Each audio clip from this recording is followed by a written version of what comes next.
Señoras y señores, queridos amigos, tardes de verano. Yo estoy en Madrid y no estoy seguro si estoy en Madrid o en alguna parte desértica de Arabia Saudita, o tal vez en Yemen o una cosa así. Pero en fin, empezamos hoy y terminamos, espero, la conferencia número 13, perdón, 13ª. En las sesiones anteriores hemos estado examinando sistemáticamente, según el plan que nos hemos trazado desde el principio, qué es eso de economía, lista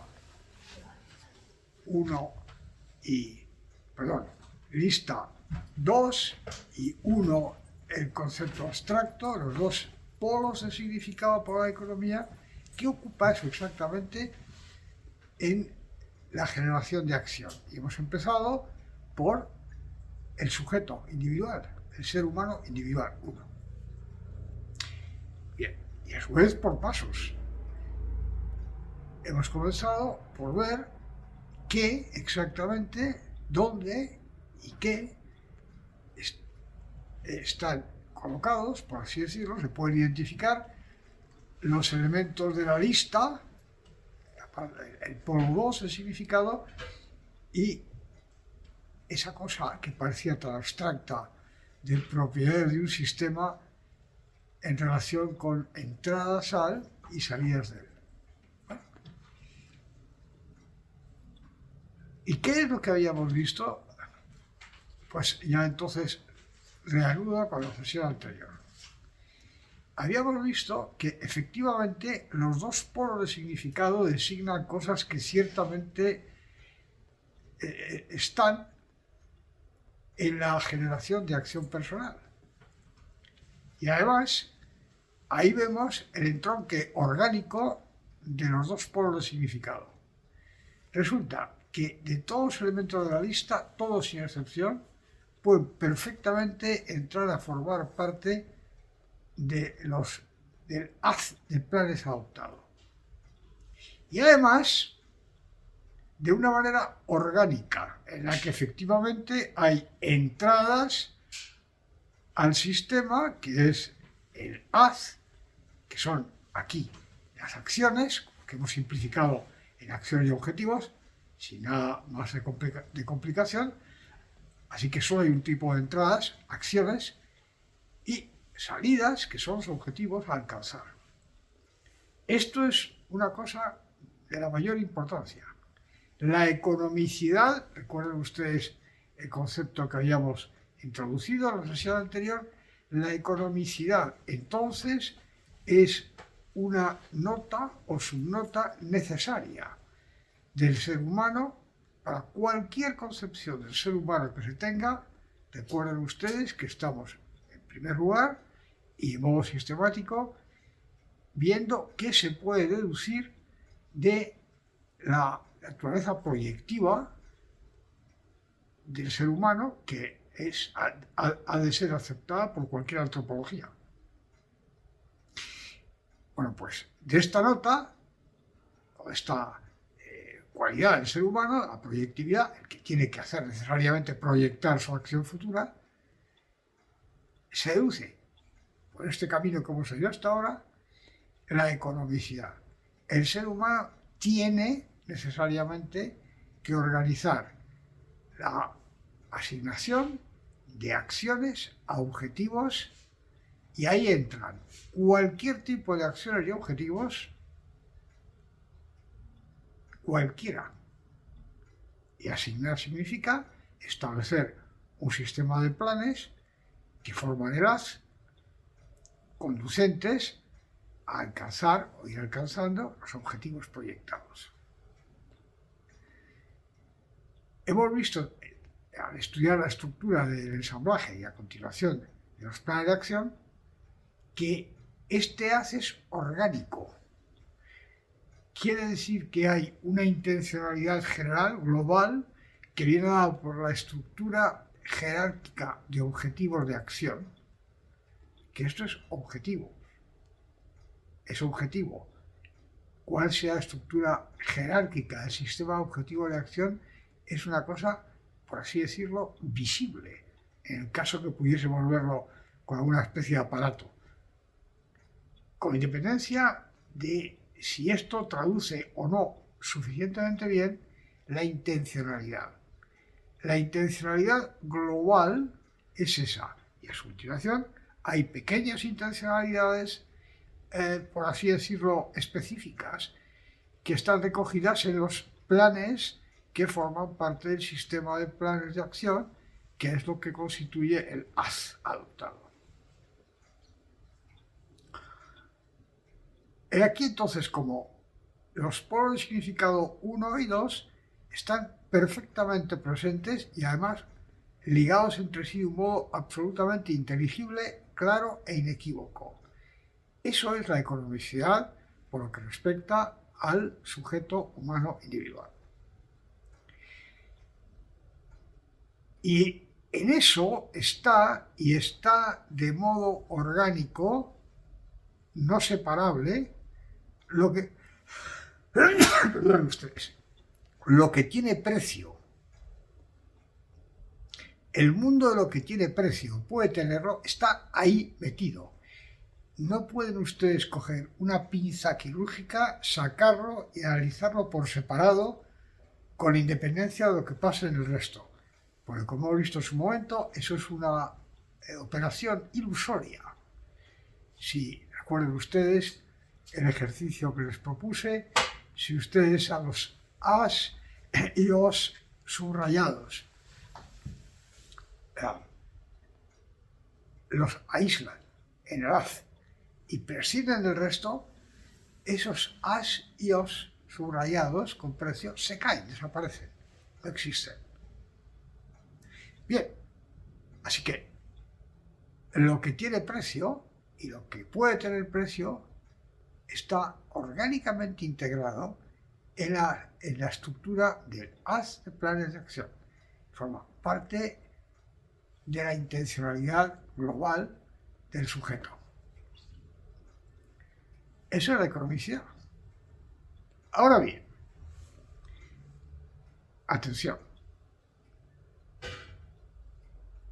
¿Cómo esto en cada instante, en cada haz instantáneo, y como hemos visto, en sucesivos instantes, ese haz puede perfectamente, y es lo más frecuente, va cambiando en función de la dinámica interna del ensamblaje del sujeto, del sistema de interacción en el que está inmerso, etc.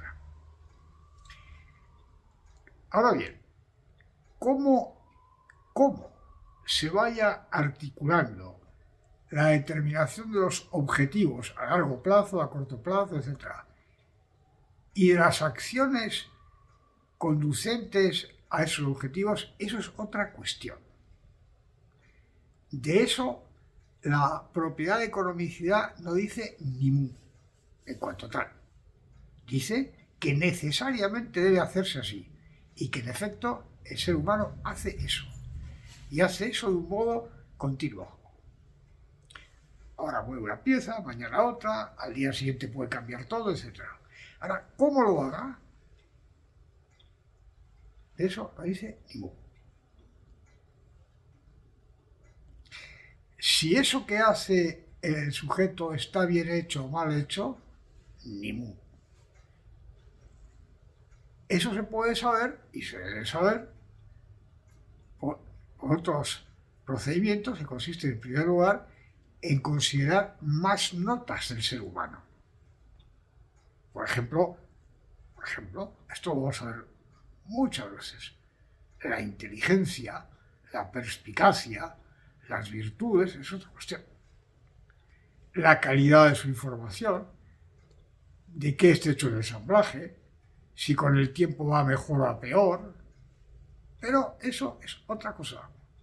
Así que, ciertamente, la economicidad es lo que acabo de decir, ciertamente designa algo que realmente ocurre. Y fíjense ustedes que es central, no es una cosa secundaria. La constitución de los haces de planes y su dinámica a lo largo del tiempo no es un asunto secundario, es precisamente un asunto central. Hay algo fundamental por debajo de eso, que básicamente es la dinámica de los ensamblajes. Pero una vez sentado ese fundamento, lo que es central en la estructura de acción, de la generación de acción personal, es cómo se van constituyendo los haces y estos van cambiando. Cómo se haga esto, por así decirlo, es un asunto distinto. Y entonces aquí lo que podemos aportar, que lo que hemos hecho hasta ahora y vamos a seguir haciendo, son, puesto que en esta parte 1, tanto A como B, estamos meramente en una etapa descriptiva de proveerles a ustedes, por así decirlo, de elementos de aprehensión, si hay mamíferos o no hay mamíferos, si los vegetales son de un tipo o de otro, nada más, sin entrar en más explicaciones de momento. Pues conviene, lo estamos haciendo y lo vamos a seguir haciendo, conviene proveerles a ustedes de posibilidades, con independencia de qué interpretación tengan estas o qué fundamento, es otra cuestión, que todavía no tratamos, de posibilidades de cómo se puede producir esto, de posibilidades cuya realidad empírica pueden ustedes constatar por sí mismos sin ninguna dificultad. Puede suceder que estos cambios sean más o menos continuos, puede suceder que efectivamente esas acciones proyectadas conduzcan o sean susceptibles de conducir a los objetivos o no, irrealizabilidades. Puede suceder que haya inconsistencias lógicas, es decir, que algunos de los planes, o en general todos, sean irrealizables porque son imposibles a priori. Usted no puede subir y bajar la escalera a la vez, ¿no?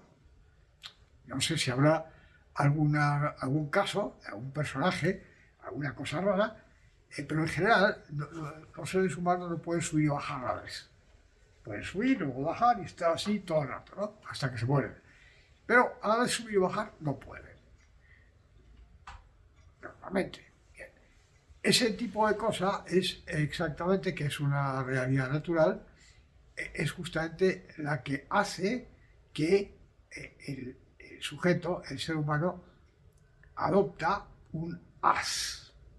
Este tema de que adopta un haz, que hemos establecido, que es una cosa evidente, lo vamos a retomar en esta sesión y en la siguiente, en otra perspectiva distinta. Pero, posibilidades, que lo haga bien, que lo haga mal, que su ensamblaje esté lleno de estupideces y cosas irracionales, que al contrario sea extremadamente rico en realidad en unos temas y absolutamente falaz en los otros. Todo tipo de posibilidades. Que el sujeto agente tenga mayor o menor capacidad de percepción de la realidad, de reflexión, toda clase de cosas. Y esto, evidentemente, se traduce necesariamente en propiedades de los haces. Bien, ahora pasamos a lo siguiente. Habrán ustedes observado, sobre todo los que han estudiado alguna asignatura de teoría económica o economía política, o como se llame ahora, eso, porque los nombres son variados, Y yo conozco planes de estudios en los que la palabra teoría económica no aparece ni una sola vez, de titulaciones en ciencias económicas, no en otra cosa. Aparece microeconomía, macroeconomía abierta, cosas. Pero la palabra teoría no existe. Otros, sin embargo, sí. Bien, entonces, a gente en general, pero singularmente a los que han tenido alguna relación con la teoría económica, aunque sea muy sencilla, por ejemplo, los cursos de economía política, que se dispensan en las facultades de Derecho, y que, por cierto, tienen una enorme tradición en España, les sorprenderá, posiblemente les ha sorprendido, que yo no he mencionado para nada la palabra escasez. Oh, ¿cómo es posible esto? Este señor habla de economicidad, de economía, y la palabra escasez no aparece. ¡Qué escándalo! Cuando precisamente, esto ya, los que han escuchado esto, que ya no es todo el mundo, precisamente según la definición de Robbins, Robbins, nombre, lo voy a decir con pronunciación castellana, Lionel, a veces conocido como Lord Robbins, porque efectivamente le hicieron varón un poco más adelante. Bueno, este señor, influido por la escuela austriaca, voy a decirlo de manera muy sencilla, acuñó una definición que ahora no voy a establecer, ni a comentar, ni nada, de nada, de nada. Eso es para mucho más tarde. Una definición que yo estoy seguro que generaciones de estudiantes han estudiado. Trata de economía, al núcleo del asunto. Asignación de medios escasos a fines alternativos. Claro, ¿cómo puede hablarse de economía sin hablar de escasez? ¡Qué escándalo! Eso es el primer tema del asunto. Bueno, ¿es verdad eso? No. Es más, no es verdad en absoluto. Lo cual no quiere decir que la escasez no forme parte del asunto. Como esto es un tema de cierto interés, voy a tratarlo ahora. Vamos a ver. Así que, ¿qué vamos a hacer? Vamos a hacer lo siguiente. Vamos a ver, primero, una vez que hayamos establecido una serie de tablas de significado de la palabra escasez, cosa que hay que hacer, como ya verán ustedes, vamos a ver si la cualidad economicidad, qué relación tiene con la escasez. Y a continuación, casos, o más que casos, elementos descriptivos de aprehensión de cosas que pueden suceder. Este es el propósito. Escasez. Vamos a empezar con la palabra. La palabra escasez significa varias cosas. En primer lugar, normalmente el lenguaje usual escasez es que hay poco de algo. Hay que ver la escasez que hay en estos momentos de cigarros puros Hoyos de Monterrey. Churchill. ¿Cuán escasos están los huevos de pato en un sitio? ¿Qué escasez de soldadores hay en tal sitio? Entonces aquí, escasez se refiere a una limitación generalmente considerada indeseable de algo que, por así decirlo, está ahí, fuera.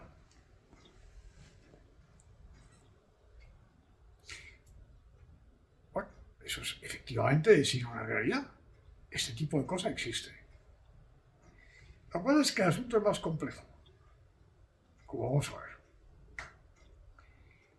Escasez, en este sentido, y en otros que vamos a ver ahora, tiene una relación profunda con el concepto de limitación.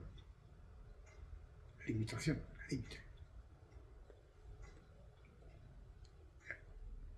Vamos a ver ahora. Hay escaseces de suyo absolutas del tipo siguiente. ¿Cuánto?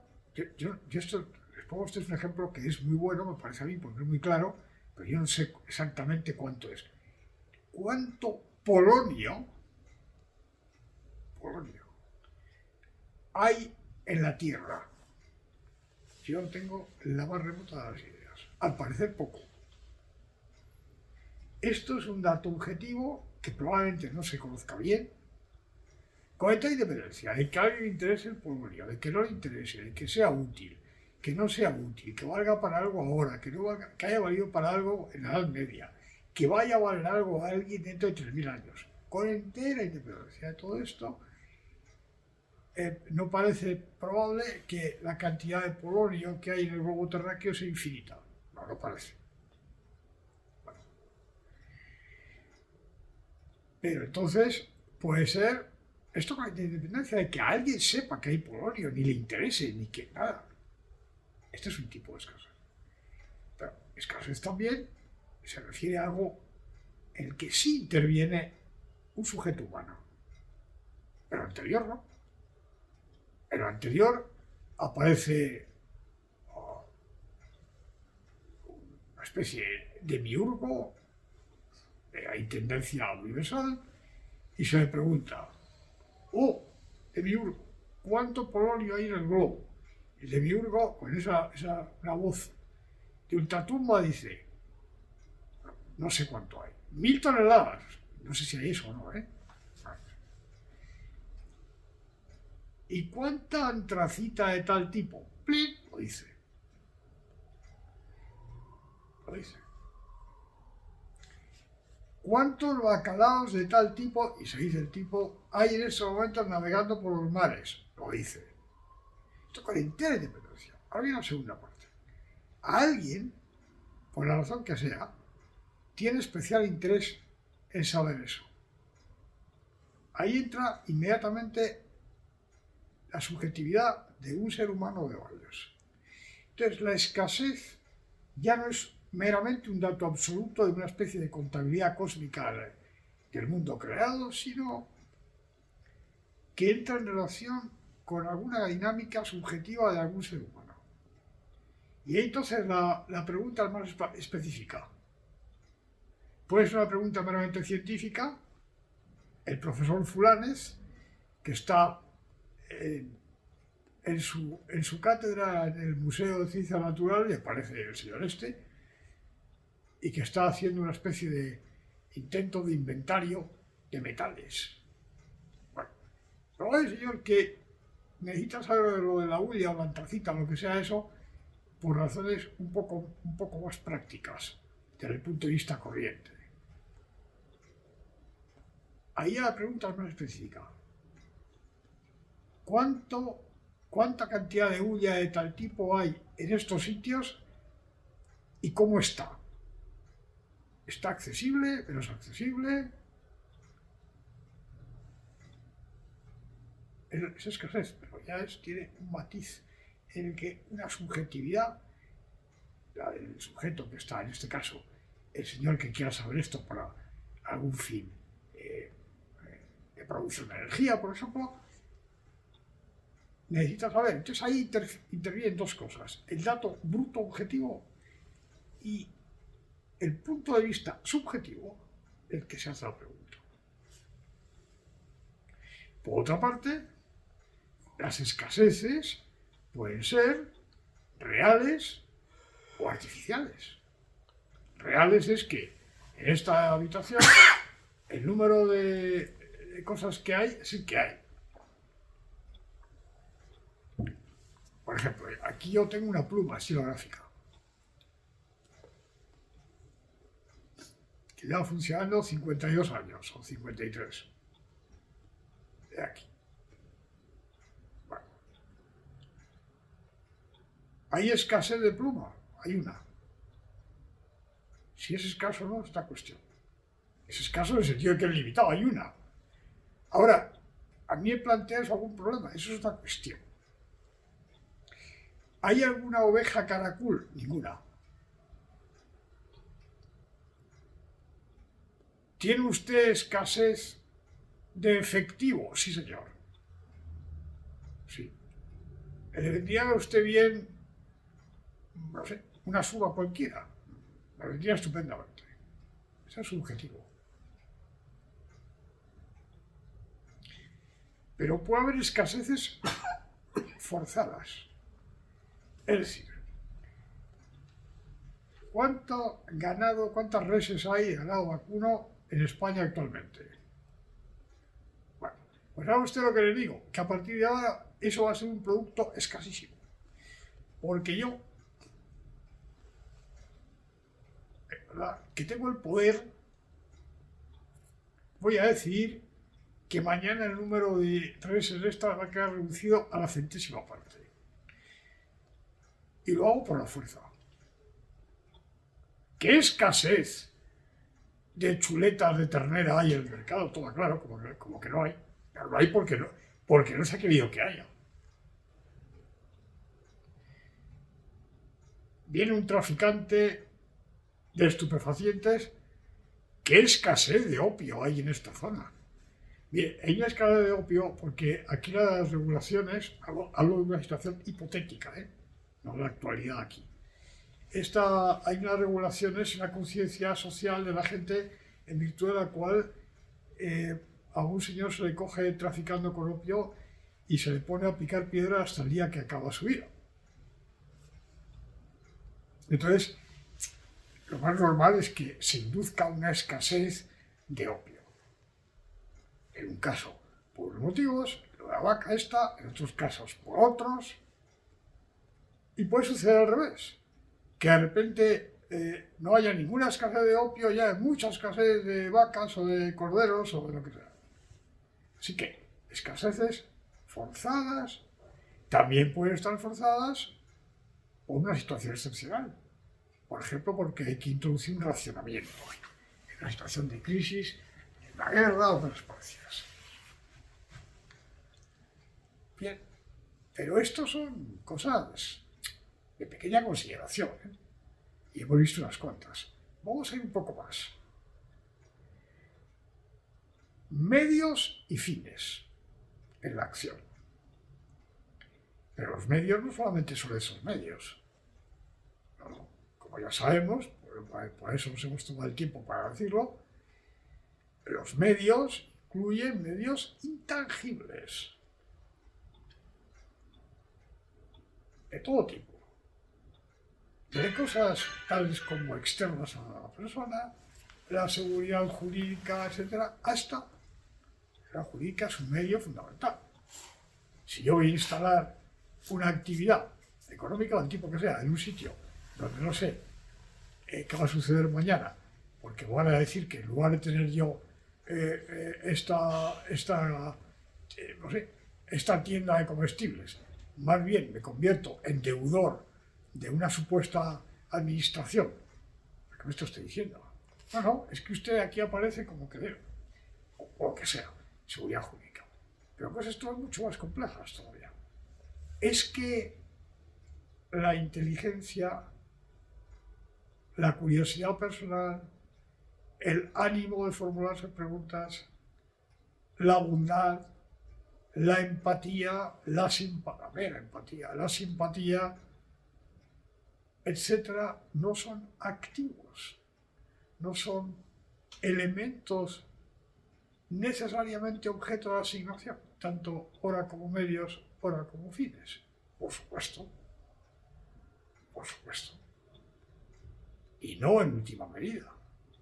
Ustedes al ver el registro histórico, estos son al final los elementos fundamentales.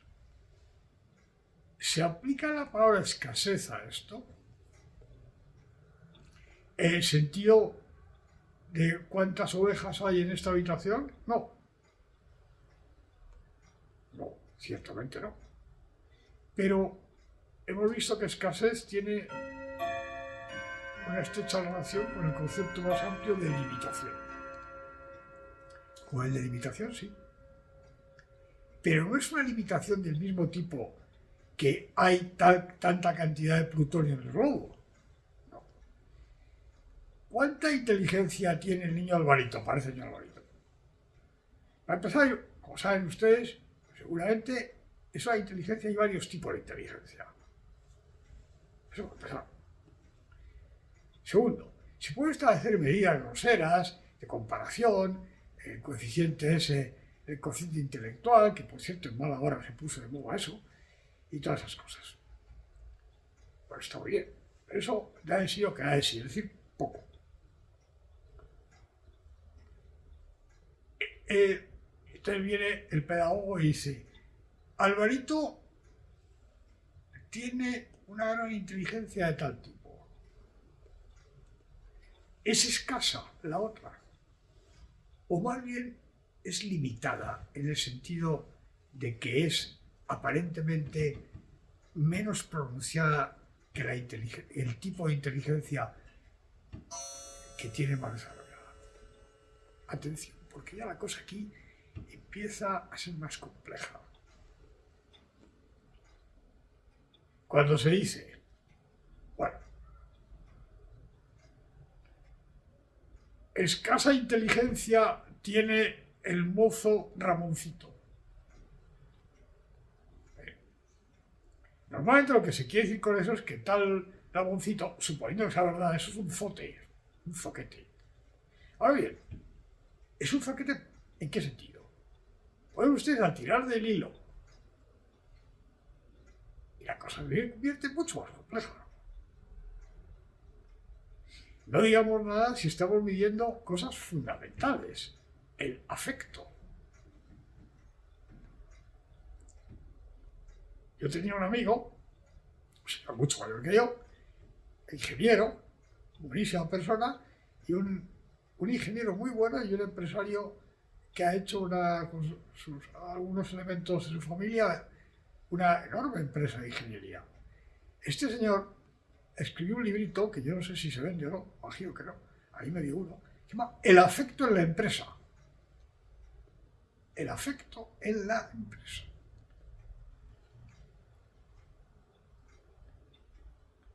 Bien. Tomen ustedes todo eso conjuntamente. El concepto de economicidad tiene relación directa o principalmente con ese tipo de cosas. No, como pueden ustedes ver, es el ser humano, como consecuencia de su cualidad proyectiva, necesariamente goza de la propiedad de economicidad. Y es que es capaz de ir asignando medios a fines, acciones a objetivos, y en primer lugar, por tanto, de irse dotando de objetivos. Punto. Punto que decir punto. Punto. Ahora, hemos visto, por otra parte, que otra parte distinta, que las acciones y los objetivos pueden ser tangibles, intangibles, actuales, inactuales, ponderables, no ponderables, existentes, todo el catálogo, que se traduce en la lista del polo de significado. Pero primariamente no tiene nada que ver, no hace alusión a si algo es escaso o no es escaso. ¿Cuál es el punto principal? Que adopta un haz, no dos, uno. Es que hay escasez de haces. Eso es una majadería. No hay escasez de haces. Es que solo puede adoptar un haz. Nosotros hemos hecho un artificio analítico, que tal vez ustedes recuerden, porque yo comprendo que son muchas cosas, y es que hemos descompuesto todas las posibilidades de acción en haces alternativos, que puede ser solo uno, uno en adelante, alternativos. Esa descomposición obedece a la realidad y tiene un fin, y es que ustedes se den cuenta, analíticamente se ve que si se adopta un lado se puede adoptar otro. Es que hay escasez de haces, no es una idiotez, no hay ninguna escasez de haces. Hay que, en virtud de propiedades del ser humano, atención, del ser humano, no del cosmos, ni de los bienes que están por fuera, del ser humano, no puede vaciar toda su capacidad, la que tenga, de imaginación, de acción, inmediatamente, completamente y a la vez. Es decir, no puede subir y bajar la escalera a la vez.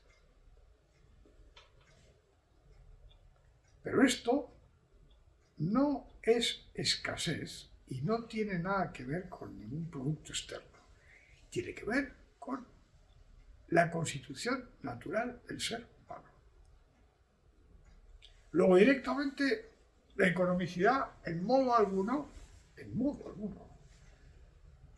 queda está implicado escasez. Salvo que en un abuso del lenguaje verdaderamente alucinante se diga que hay escasez porque solo puede adoptar una raza a la vez. Claro, a mí eso me parece una cosa que solo una mente extremadamente laxa y en plan de broma puede decir. No, es que no es escasez. Es como decir que la vida humana es escasa porque solo hay una. Tiempo. Ah, no, pero el tiempo, no. Atención. Si ustedes consideran, como en efecto sucede, veremos mucho más adelante, en determinados modelos teórico-económicos, si ustedes consideran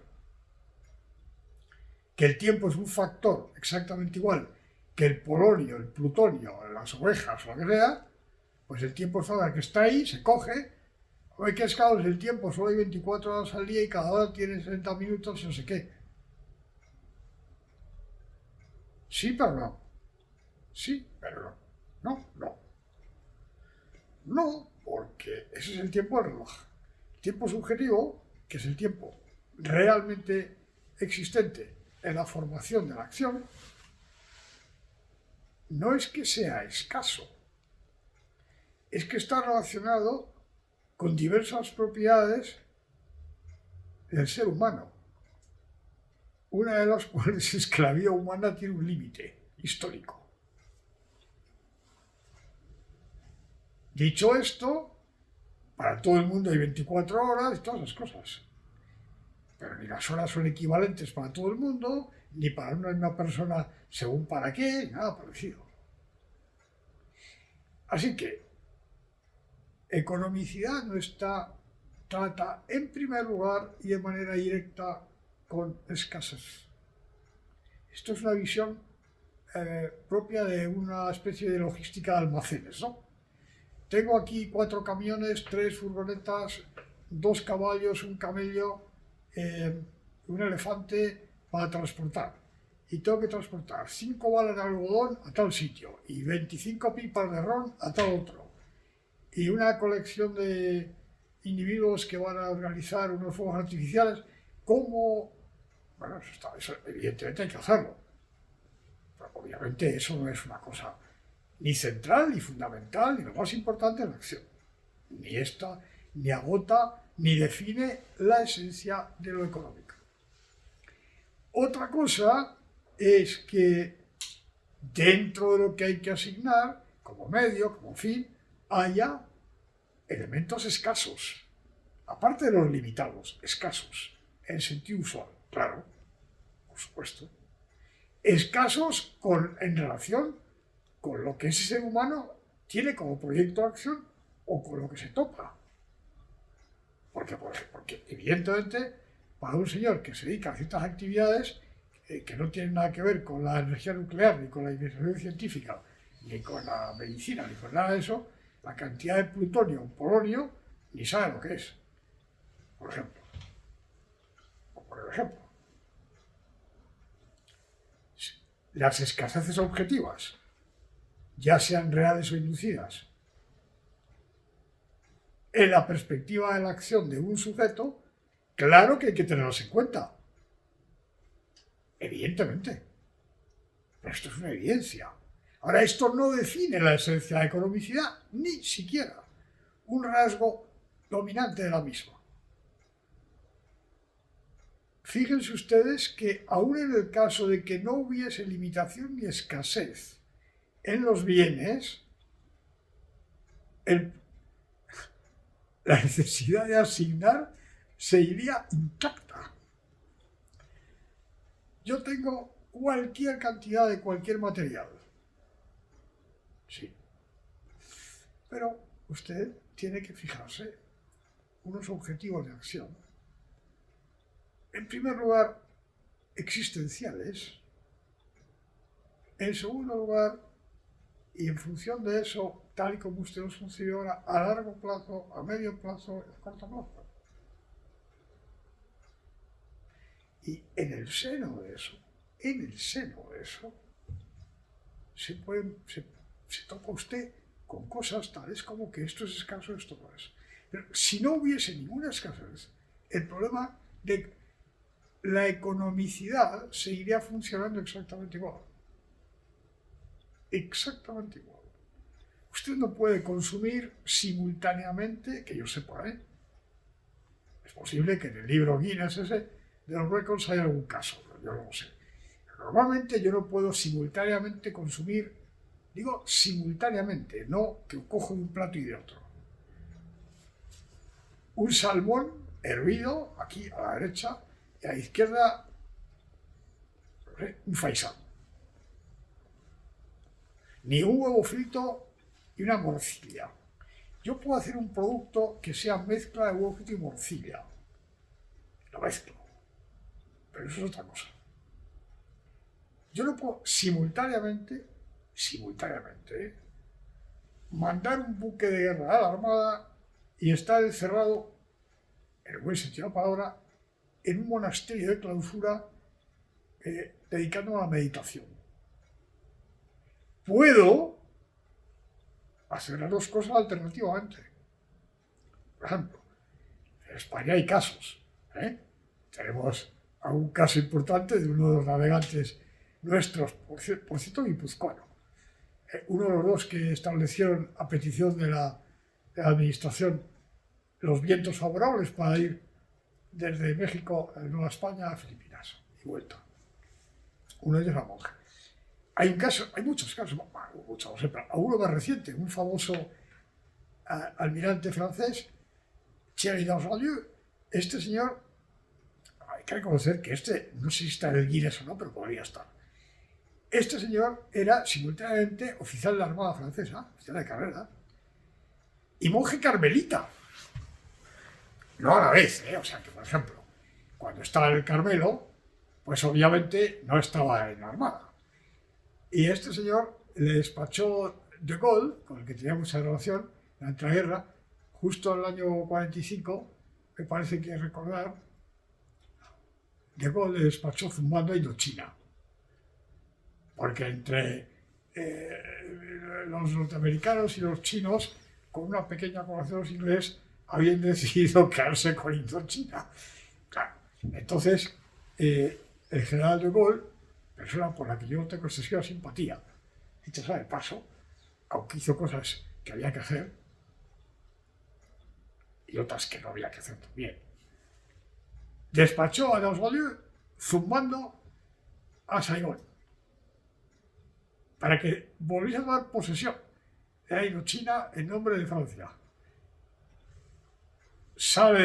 Vamos a ver, se pide permiso por las autoridades canónicas adecuadas para que le permita la orden carmelitana y el arzobispo o quien fuese, le permiten, se viste el almirante y además es un personaje poco amigo diría ser poco cómodo, por decirlo de manera sobre. Y con un periplo, les cuento esto porque que no sea todo tan árido, ¿verdad? Esto es la Francia de antes, Previa escala en un enclave francés en la India, Châteaubriand.